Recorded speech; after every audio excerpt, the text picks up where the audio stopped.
I want to talk about social media in estate agency. I speak to a lot of estate agents who say, I don't like Facebook, I don't use Instagram, don't like Twitter, it's all a waste of time, I don't get it, don't understand it. And that's fine. I use some of it personally, not all of it, and I don't get some of it. I'm not a millennial, sadly. But I do use it for business because it is a tool that we have to start to use. We've got no choice. Disregard it at your peril, because there's so many people on their smartphones now using these social media channels. That's where all the attention is of people. And what will happen eventually is you'll start to feel like you're missing out on valuations to properties because you just didn't get there first. You just didn't get in front of that person quick enough. And it's really, really important to do that. So if you're thinking about social media and you want to learn more about social media, I completely encourage you to get involved.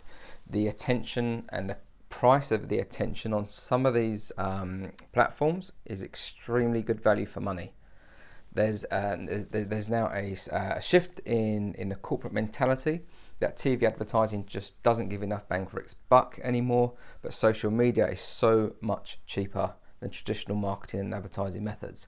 Great thing about social media is you don't even have to pay for it. You can get some really good organic traction, and you can do that by doing videos or blogs or whatever you want to do. But you can pay for traffic. You can pay to attract people to your website or sign up to your blog or whatever it is you want to do.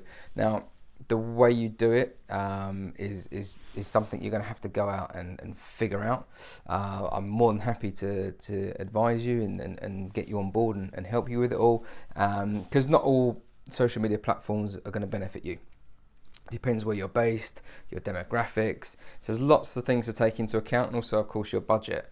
But the worst thing you can do with social media is to ignore it. If you ignore it, then you're ignoring a whole generation of people that are looking at their smartphones constantly. And yes, you can do flyers, and yes, you can do maybe a radio advert, and yes, you can do billboards and all that fancy stuff. But if you're not doing social media, at some stage you're going to start feeling it. Now is the time to get stuck into social media. Now is the time to do it, I promise you, because a lot of agents are starting to cotton onto it, but nowhere near the amount that should be. There's still an advantage to be had if you do this now. Good luck, everyone.